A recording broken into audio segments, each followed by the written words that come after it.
మీరు ఇందాక మాట్లాడిన ఆయనే ఉన్నాడు పెద్ద మనిషి. ప్రపంచంలో కల్లా గొప్పోడు. సంవత్సరానికి 1,00,000 మంది ఇంజినీర్లు తయారు చేస్తాడు. యూనివర్సిటీలు ఉన్నాయి. బిల్డర్ ఉంది. రోజుకి ఎంతమంది ఉపకారాలు చేస్తాడో ఆయనకే తెలియదు. ఆయనకున్న సంపద లెక్కేయాలంటే ఒక 50 మంది కూర్చుంటే కానీ అవ్వదు. ఆయన కూడా మరి మానేస్తాడా? ఎప్పుడు మనిషి పని మానేయకూడదు. అంతే. ఫస్ట్ నేను చెప్పేది పని ఎక్కువ చేయకూడదు, మానేయకూడదు. మీకు ఇందాక చెప్పాను నేను. ఏ మనిషి అయినా వారంలో 4 వారాల్లో 3 వారాలే పని చేయాలి. రోజుకు 3 గంటలే పని చేయాలి.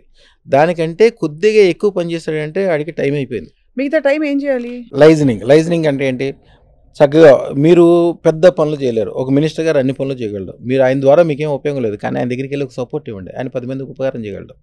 ఒక ఎమ్మెల్యేకి కాస్త డబ్బులు సాయం చేయండి. మీరు డైరెక్ట్గా ఎవరికి డబ్బులు ఇవ్వకూడదు. ఒక ఎమ్మెల్యేకి ఇవ్వచ్చు, ఒక గవర్నమెంట్కి ఇవ్వచ్చు. అంతేగాని మీకు తెలిసి తెలవకుండా నేను ఉపకారం చేస్తున్నాను అని చెప్పి డబ్బులు అంటే మీ డబ్బులు కదా. ఎప్పుడు గుర్తుంచుకోవాల్సిన మనిషి ఎప్పుడు గుర్తుంచుకోవాలి. ఇంట్లో మీ దగ్గర డబ్బులు ఉన్నాయి, జేబులో డబ్బులు ఉంటాయి అంటే నా డబ్బులు అనుకోకూడదు. ఆ డబ్బులు మీ డబ్బులు కాదు, మీ కుటుంబాన్ని, మీ భార్య, మీ పిల్లలు, మీ తల్లిదండ్రులు, మీ స్నేహితులు, వాళ్ళందరూ కలిస్తేనే మీరు.